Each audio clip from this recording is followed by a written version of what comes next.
Hi everyone, my name is Faustina Edward and I'm one of the Queen's Commonwealth Trust Young Leaders and I'm from the beautiful Caribbean island of St. Lucia. Today I'm joined by Kathleen Carew, who is also from St. Lucia, and Kathleen is the founder of a nonprofit called Helen's Daughters. Helen's Daughters is focused on rural women's economic development and that is mainly through agriculture. So to start us off, Kathleen, could you let us know about your motivations for starting Helen's Daughters?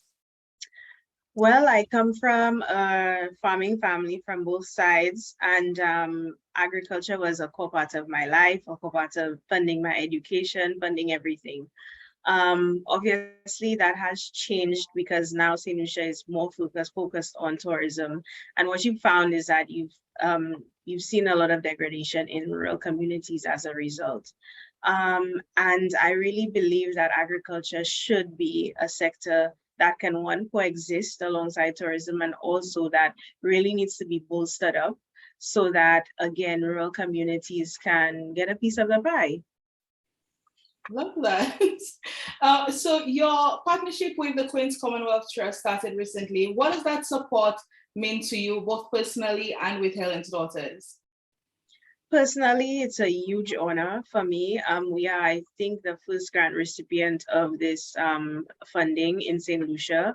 For Helen's Daughters, even more because really this is going to actually fund the establishment of our first resource center and collective farm in a rural community. And I just think that we probably would not have necessarily gotten the support that quickly, but through QCT we did, and we hope that maybe 6 months to a year from now, they can attend the ribbon cutting ceremony because it's truly going to be transformative, not also for us, but for the work that we do catering to landless women, to the neighboring community, including having a resource center for the children of farmers and so on.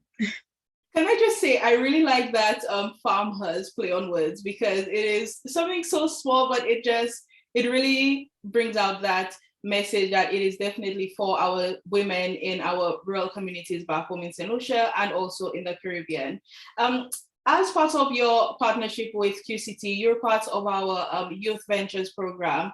So could you tell us what you hope to come out of that program in the next 2 years at the end?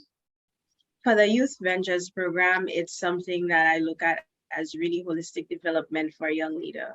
It wasn't just about funding, but it was actually about building us up as leaders and our organizations. For example, the Youth Ventures program offers professional coaching, which we've taken full advantage of, assistance in monitoring and evaluation and so forth. And these are things that are so key in running an organization. It's not just the funding.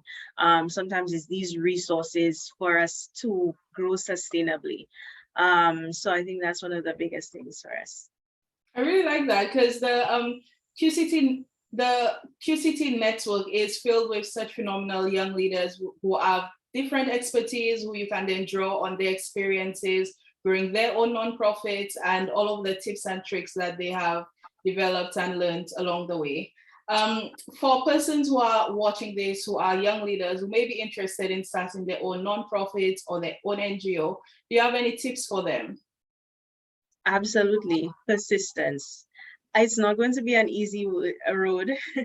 It's definitely the road less traveled and it comes with a lot of sacrifice. But if you're truly passionate, you want to see a change, you won't take no for an answer.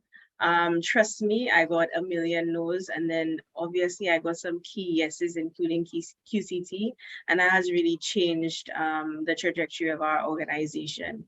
Again, I think that don't take no for an answer. When we realized that we couldn't get funding at first, I started by self-funding from my own income and so forth. And then after that, what was the first thing that we did? We did a crowdfunding. We believed in the model that much.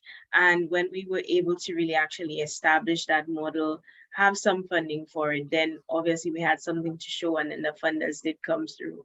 So persistence, belief, and constant optimism that you'll get a million no's, but you're gonna get that one yes, and sometimes that's all you need. Yes, that is literally the one yes will really just start you on a path that you could maybe not even imagine.